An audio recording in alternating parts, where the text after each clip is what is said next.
અને વડોદરામાં ગરમી વધતા તાપમાનનો પારો વધતા લોકો શેકાયા। ટ્રાફિક સિગ્નલ્સ પર રાહદારીઓની સ્થિતિ કફોડી થઈ ગઈ છે। દોઢથી 2 મિનિટના સિગ્નલ પર લોકો ઊભા રહેવા માટે મજબૂર બન્યા છે, તો સિનિયર સિટીઝન વાહન ચાલકોને તો વધારે તકલીફ પડી રહી છે। હેલ્મેટના નિયમથી ડબલ ગરમીનો અનુભવ થઈ રહ્યો છે। દર વર્ષે સિગ્નલ બપોરે 1 થી 4 બંધ કરવામાં આવતા હતા, જોકે હજુ સુધી આવો કોઈ નિર્ણય આ વખતે નથી લેવામાં આવ્યો।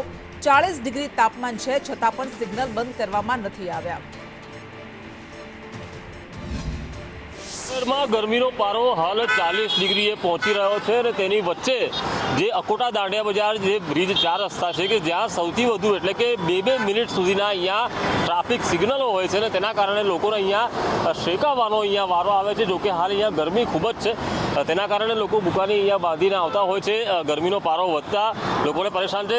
સાહેબ, પહેલાં 1 થી 4 વાગે સિગ્નલો બંધ રહેતા હતા, હવે ગરમી વધી રહી છે, એવું લાગે છે કે ફરી એકવાર સિગ્નલો બપોર માટે ખાલી બંધ રાખવા જોઈએ? જી બિલકુલ બંધ રાખવા જોઈએ સાહેબ, કેમ કે અહીંયા વેટ કરતાં માણસને પરસેવો અને ધૂપથી હેરાન થઈ જાય છે સાહેબ। એટલે મારું મંતવ્ય છે કે બંધ રાખવું જોઈએ। ડિહાઇડ્રેશનની પણ સમસ્યા? જી બિલકુલ, ડિહાઇડ્રેશનની બી સમસ્યા થાય છે સાહેબ।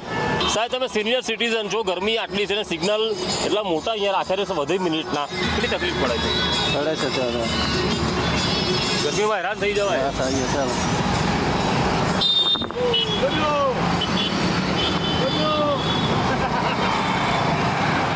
ટ્રાફિક સિગ્નલો એટલા વધુ મિનિટના છે કે લોકોને અહીંયા હાલાકી ભોગવવી પડે। સ્વાભાવિક વાત છે કે ગરમી વધતા ક્યાંક લોકોને પરેશાની હોય, પરંતુ લોકો એવી માંગણી કરી રહ્યા છે કે જે ગરમી છે તેને પૂરતું 2 મહિના પૂરતું આ ટ્રાફિક સિગ્નલ 1 થી 4 બપોરે બંધ રાખવા જોઈએ। કેમેરા પર્સન નિકેશ ઓળંગ સાથે કુણાલ શર્મા, સંદેશ ન્યૂઝ।